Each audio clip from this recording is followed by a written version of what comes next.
रहे थे हरियाणा के विकास कार्यों की। आइए अब हम बात करते हैं गुरुग्राम की। सरकार को बच्चों में कैटेगरी में नहीं बांटना चाहिए, कैटेगराइज नहीं करना चाहिए। वो सभी बच्चों को जो प्राइवेट स्कूलों में पढ़ते हैं वो सभी अमीर नहीं होते, गरीबों के भी बच्चे प्राइवेट स्कूल। हरियाणा सरकार द्वारा चलाई गई फ्री लैपटॉप योजना 2021 को लेकर हरियाणा शिक्षण संस्थान संगठन ने इस स्कीम में प्राइवेट स्कूलों के विद्यार्थियों को भी शामिल करने की मांग की है। हरियाणा सरकार के द्वारा फ्री लैपटॉप योजना 2021 के तहत सरकारी स्कूल में पढ़ने वाले विद्यार्थियों को फ्री लैपटॉप दिए जाएंगे। यह लैपटॉप उन विद्यार्थियों को मिलेंगे जो एग्जाम में 90% से ज्यादा नंबर प्राप्त कर सकेंगे।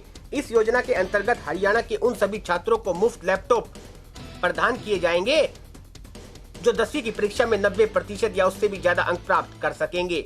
इस योजना का लाभ केवल हरियाणा स्कूल एजुकेशन बोर्ड के छात्र ही उठा सकते हैं। इस योजना के अंतर्गत डिप्टी कमिश्नर के द्वारा लैपटॉप वितरित किया जाएंगे।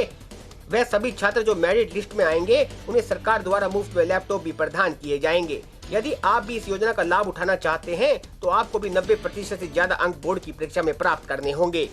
हरियाणा शिक्षण संस्थान संगठन के अध्यक्ष यशपाल यादव का कहना है कि जिस तरह से सरकारी स्कूल के बच्चों को इस स्कीम में शामिल किया गया है, उसी स्कीम के तहत प्राइवेट स्कूल में भी पढ़ने वाले बच्चों को भी इसमें शामिल किया जाए। भले ही उन्हें आर्थिक सदर शामिल किया जाना चाहिए। प्राइवेट स्कूल में पढ़ने वाले हर एक बच्चा अमीर नहीं होता, बल्कि अधिकांश बच्चे आर्थिक स्थिति से काफी कमजोर होते हैं। लेकिन हरियाणा सरकार की तरफ से चलाई जा रही स्कीम को केवल सरकारी स्कूल में पढ़ने वाले विद्यार्थियों को ही फायदा मिल पाएगा। अगर आपने अभी तक हमारा चैनल सब्सक्राइब नहीं किया तो अभी सब्सक्राइब करें और बेल आइकॉन को क्लिक करके हमारी लेटेस्ट वीडियोस के बारे में अपडेट जानें। सरकार को बच्चों में कैटेगरी में नहीं बांटना चाहिए, कैटेगराइज नहीं करना चाहिए। और अगर फिर भी सरकार कैटेगराइज करती है कि गरीब बच्चे और अमीर बच्चे, तो सभी बच्चों को जो प्राइवेट स्कूलों में पढ़ते हैं वो सभी अमीर नहीं होते, गरीबों के भी बच्चे प्राइवेट स्कूलों में पढ़ रहे हैं। उनके साथ इस तरह का सौतेला और दोगला व्यवहार नहीं होना चाहिए। कुछ बच्चे तो जो 10% बच्चे हैं 134A के तहत सरकार ही दाखिला कराती है उनका प्राइवेट स्कूलों में।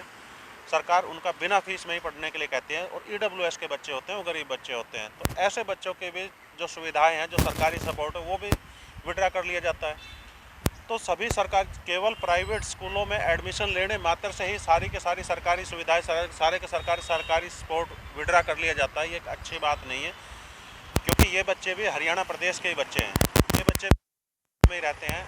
इन बच्चों की भी जिम्मेदारी आप ही की बनती है, किसी और की नहीं बनती। ये बच्चे भी पाकिस्तान से नहीं आए। तो ऐसे बच्चों के साथ ऐसा सौतेला और दोगला व्यवहार नहीं होना चाहिए बिल्कुल भी। और कम से कम उन बच्चों के साथ तो बिल्कुल भी नहीं जिनको आप ही एडमिशन कराते हैं और जो EWS कैटेगरी के बच्चे 10% सरकारी स्कूलों में पढ़ते हैं। कुछ बच्चे ऐसे भी हैं जिनको स्कूल अपने स्तर पर मानवता के नाते उन स्कूलों के कर्मचारियों के बच्चे होते हैं, जैसे कोई चपरासी है, जैसे कोई स्वीपर है, कोई चौकीदार है, जो उन स्कूलों में काम करता है। तो इंसानियत के नाते स्कूल उनके बच्चों को फ्री ऑफ कॉस्ट पढ़ाता है। तो वो भी गरीबों के ही बच्चे हैं। आप उनके साथ इस तरह का व्यवहार किस तरह से कर सकते हो? ऐसा व्यवहार नहीं होना चाहिए सरकारी स्तर पर। जो भी सरकारी सुविधाएं हैं, जो भी सरकारी सपोर्ट है, वो उन बच्चों को भी, और मैं तो कहता हूँ सभी बच्चों को मिलनी चाहिए। जो आप स्कीम बनाते हैं, जो आप पॉलिसी बनाते हैं, उसको कैटेगराइज करके नहीं बांटना चाहिए। गुरुग्राम से NCR न्यूज के लिए एमी शर्मा की खास रिपोर्ट।